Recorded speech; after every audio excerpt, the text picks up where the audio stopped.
Hello guys, maga pa lang yung mukha ko guys. Maga pa rin.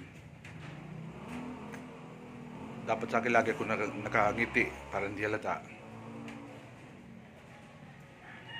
Kasi 3 days na nag-take ako ng gamot. Amoxicillin, yun yung para sa maga. At yung pinamit naman is para sa kirot.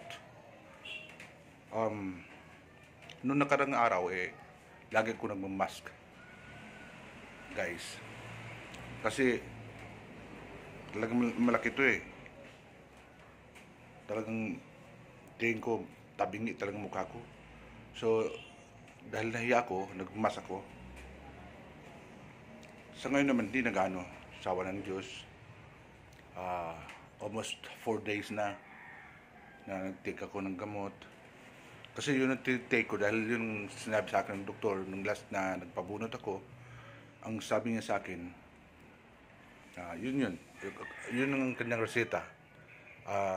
Amoxicillin at saka mepinamic. Amoxicillin para dun sa maga at saka yung mepinamic para sa kirot.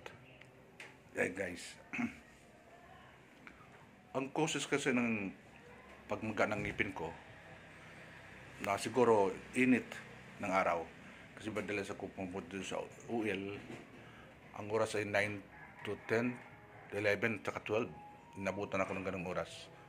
So, yun ang dahilan ng naging sakit ng ngipin or maga ng ngipin ko, guys. Taka, ang klima din natin sa madaling araw, malamig. So, yun nakadagdag pa yun ng causes ng maga ng mga ngipin. Kasi minsan, di ba, pag kakain ka ng malamig, then, inom ka ng mainit. So, yun ang naging dahilan. At isa pa, yung pag hindi hiyang gamot, mahirap din mag-take ng gamot pag Kaya pag hindi siya hiyang, tulad niya na pangatong araw ko na, at least yung sa akin, nag-impis siya. Nag-impis. So, ibig sabihin, hiyang. Kasi kung hindi siya maghiyang, or hindi siya maghilom or mag-impis, ibig sabihin ibig sabihin, may ibang dahilan pa. So, kailangan natin po check up si doktor para hindi tayo mapahamak. So, para iwas sa mga karamdaman, yun na lang mag-take ng gamot muna. Then, kung hindi akma, mag-check up sa doktor. At mag-iingat po tayo sa init ng araw. Huwag po tayo magbilad. Kasi yun po nagiging causes ng mga sakit sa ngipin at kung ano-anong pang sakit. Para maiwasan natin, mag-ingat tayo, huwag na tayo magbilad ng bilad para hindi kayo matulad nito. Minsan nga, gusto ko lang laging nakangiti para hindi halata, para hindi halata na may maga yung mukha ko. Hindi pantay o tabing yung mukha ko. So, ingat tayo guys para hindi tayo mapahamak.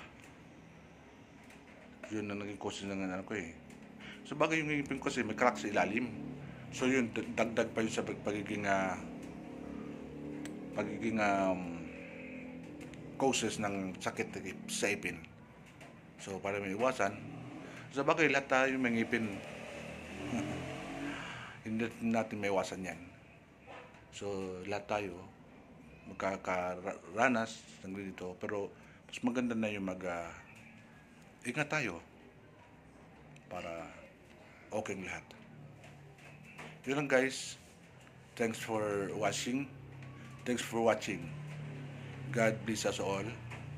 At maraming salamat po. God bless.